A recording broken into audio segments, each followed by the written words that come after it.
요새 어떤 생각이 드냐면요. 네. 윤석열 정권의 수사농단에 대해서 정말 어떤 당 차원, 국가적 차원, 국회 차원의 조사가 필요하다. 아니 대부분 다 무죄 나오는데 네. 그냥 기소하고 괴롭히고 또 기소하고 압수수색하고 기소하고 이 반복이에요. 네. 그리고 나중에 보면 3, 4년 지나면 다 무죄예요.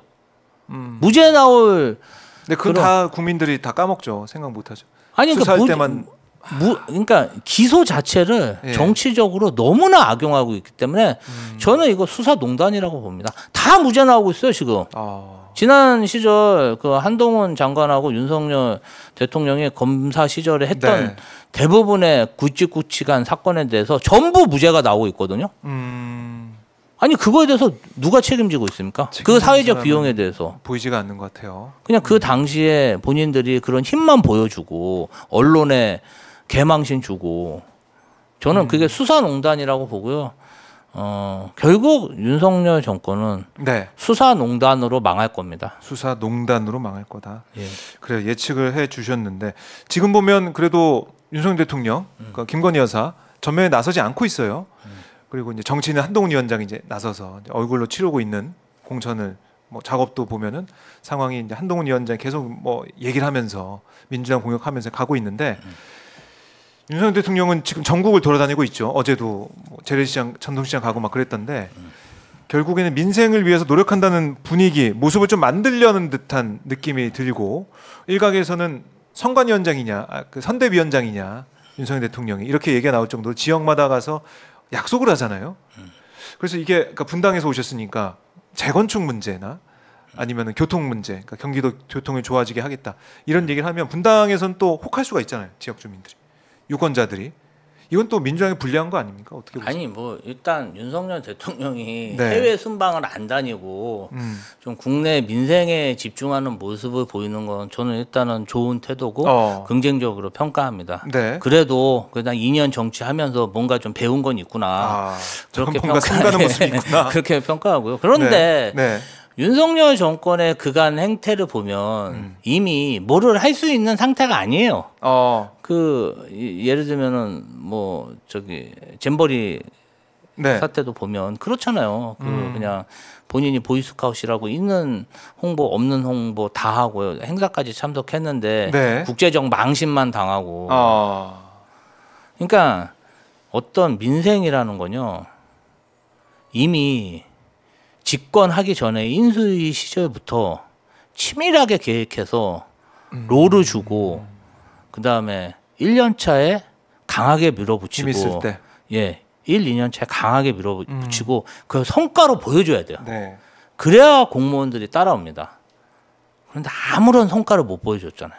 지금 공무원들은 복지부동하고 있다 이런 얘기가 나오고. 아니 그거 움직이고 그 박정훈 대령 공정하게 수사하라고 그래도 공정하게 수사했지. 지시받고 한 건데. 누가 너보고 공정하게 하랬냐 그래갖고 그 고초를 당하고 진짜 아니 명령대로 움직이는 사람은 그렇게 때려잡는데 공무원들이 바보입니까? 절대 움직이지 않습니다. 이런 모습을 보면 이재명 대표가 경기지사 시절 아니 성남 시절 시장 시절 했던 그런 행정 이거 좀 비교가 될 것 같다는 생각 들어요. 조직이라는 건 이렇게 보시면 돼요. 예. 조직이라는 거는 아부를 잘하고 그다음에 줄을 잘 서는 사람이 승진하고 승승장구하면 그런 사람이 만연하고요. 일을 잘하는 사람은 우대하고 그런 네. 쪽에 자원을 몰아주면 사람들이 일을 열심히 합니다. 아니 이 정권은 그냥 사람 잘 잡아놓는 사람, 그냥 허위 보고하는 사람, 네. 사탕 발림으로 아부하는 사람만 승승장구하는데 너 괜히 왜 일을 하겠습니까? 그 일하면 그냥 말단 직원도 그냥 다 잡아놓는데요. 그러니까 이 조직 자체가 어떤 행정부 자체가 일을 할 수 없는 풍토가 자리 잡았고 그리고 이제 대통령 부인 자체가 그 뭐 디올백, 네. 양주, 그다음에 샤넬 화장품을 네, 받고 화장품. 다녔잖아요. 네. 그게 무슨 본이 되겠어요. 공무원들 입장에서도 보면은 뭐 아니 뭐 옛날 왕정 시대도 아니고 다들 집에 가서 욕할 거 아니에요. 그 윤석열 정권에 대한 불만이 아주 뿌리 깊기 때문에 뭐 지금 뭐 어떻게 여론조사나 보수 언론 통해 갖고 눈속임으로 뭐 여론이 짚혀졌네. 한동훈이 뭐 저기 유능하네. 아무리 떨어봐야 총선 그 투표함이 열면 네. 폭망했을 겁니다. 아주. 국민의힘이 폭망할 거다. 예, 저는 그렇게 확신합니다. 아하. 그러니까 이 기저에 흐르고 있는 국민들의 정권 심판 정서가 있다고 아주 보고 계시는군요. 무능력하다고 생각하고 그리고 네. 국민들이 분노하고 있고 그 분노에 대해서 민주당이 꼭 승리해달라 간절함을 저는 그 선거운동 기간에 느꼈습니다. 막 분당에서조차 그런 얘기가 나오는 아이, 정도니까 그럼요. 예, 예. 그 전체적으로 수도권 전체적으로 보면은 민주당 입장에서는 정권 심판할 수 있는 그런 의석을 얻을 수 있다 이렇게 보시는 건데. 예, 저희가 빨리 요 지금 공천 과정을 마치고 혼란스러운 국면을 수습해서 원팀으로 선대위 꾸려서 나간다면 저는 이번 총선에서 반드시 좋은 성과 낼 거라고 기대하고 있습니다. 좋습니다. 그럼 결국에는 이번 총선의 시대 정신이라고 하면 정권 심판이고 또 민생을 누가 더 유능하게 살릴 수 있느냐. 근데 지금 이제 공약을 여러 가지 지금 내놓고 있지 않습니까? 약속을 하고 있어요. 윤 대통령이. 그러면 국민들이 아니 대통령이 이렇게까지 와서 약속하고 시장까지 찾아가서 주민들 만나고 사람들 만나는데 이거 정말 입법부가 그동안 여소야대로서 일 못한 거 아니야? 좀 밀어줘야겠네. 이런 생각하는 여론이 커지면 어떡합니까? 아니 거부권을 7번인가 9번인가 해서 다 거부하고 본인들이 또 하고 싶은 게 없어요.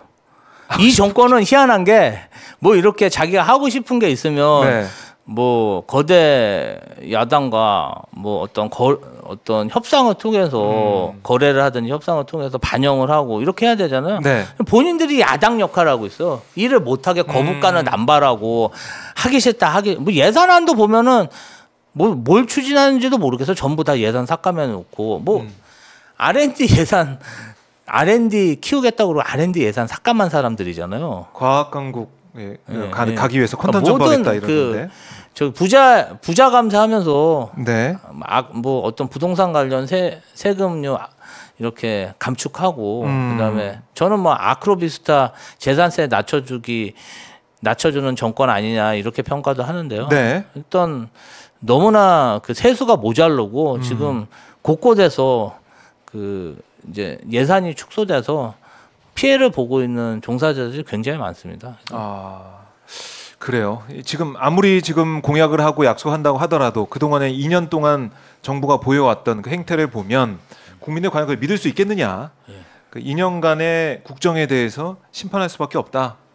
그리고 이분이 뭐 공정과 상식 한다면서 정권 그렇죠. 대통령 된 거잖아요. 공정과 이른바 상식적으로 움직였습니까? 살건수 살아있는 권력 수사 이걸 한다고. 본인 살아있는 지금 배우자는 살아있는 뭐 권력이. 샤넬백 막 받고 저기 경쟁자 후보자 부인은 네. 본인 먹은 건 본인이 계산하고 네. 7만 4천 원 남이 먹은 거 7만 8천 자기들끼리 네. 계산한 거 가지고 그거를 기소를 하고 그다음에 총선 시기에 재판정에 부부가 같은 날 재판정에 섰어요. 예. 그런 모습을 하고 있는데 김건희 여사는 조사도 안 받았죠. 뭐 도이치모터스 사건이라든지 양평 네. 고속도로 문제라든지 이번 뭐 디올백 관련해서도 어떤 조사도 없고 뭐 안타깝대잖아. 안타까우면 끝이에요. 거기는 안타까우면 끝이고. 그러니까 계속 털어야 돼요. 아유, 참네. 뭐가 나올 때까지. 좋겠어요. 이제 안타깝다 그러면 다 끝이라서. 아.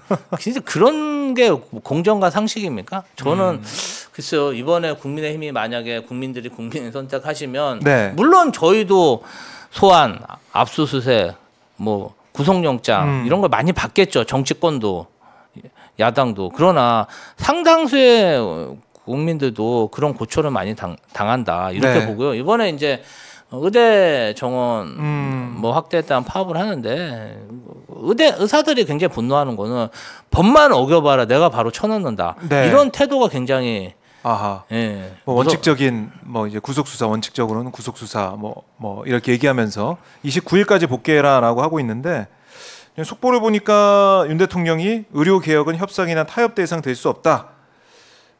이 발언, 그러니까 강한 대응 이런 얘기가 나오는 걸 보서는 여론이 좋다, 여당한테 정부한테 좋다 이런 생각하는 것 같아요. 여론이 어떤 의사 정원을 늘리고 이런 부분에 대해서 수요자 입장에서는 좋을 수 있죠. 네. 아니 그런데 의료 계획을 꼭 그렇게 의사들을 다 때려잡아서 해야 됩니까? 그런 건 아니잖아요. 예, 누구를 막 엇박하고 네. 그다음에 수사하고 괴롭혀가지고 성과물을 낸다는 사고 자체가 네. 정치인의 사고가 아닌 거죠. 아. 지금 의사들한테 그러겠지만 다음은 또 이분들은 그냥 계속 다음 타자를 찾아가는 거잖아요. 옛날에는 또 학원 강사들을 그렇게 때려잡다가 그렇죠. 또 그전에는 또 공무원들을 또 때려잡다가 계속 그 때려잡을 사람들을 찾아다니는 거죠. 아. 예. 그러니까 정권의 특성이 계속 드러나고 있다. 아니 뭐 그것뿐이 할 줄 몰라요. 그냥 야당 때려잡고 의사 때려잡고 공무원 때려잡고 학원 강사 때려잡고 누군가를 계속 뭐 예를 들면 뭐 사회 단체 뭐 화물연대 노조도 있었고 뭐 다 때려잡고 건설 노조. 그러니까 이 악의 축으로 뭔가 규정을 하고 국민을 이익 단체처럼 치부하면서 때려잡는 네. 어떤 행정만 하고 있는데 어떻게 좋은 평가? 아 이제 내가 될 수 있는데 좀 지나 보세요. 언론도 때려잡았잖아요. 맞아요. 네. 사실 이게 지난번에 이제 검찰 개혁을 외치던 검찰청 앞에서의 촛불 시위도 기억이 나는데, 촛불 집회도 기억이 나는데, 그때 뭐 조국 전 장관 가족들의 행해지는 그런 모습, 이게 우리 가족한테 정말 그대로 있을 수 있겠구나, 그런 공포감 호소하는 시민들, 주민들을 제가 많이 만났었거든요. 그게 또 반복이 되고 있다. 저 그렇고요. 이 좀 윤석열 정권 이번에 총선에서 만약 국민의힘이 승리하면 정말 심각한 인권 탄압과 어떤 법까지 다 바꾸겠죠, 그러면 국가 폭력이 이루어질 가능성이 큽니다. 하여튼 사회 근간이 뿌리채 흔들리지 않을까 매우 걱정됩니다.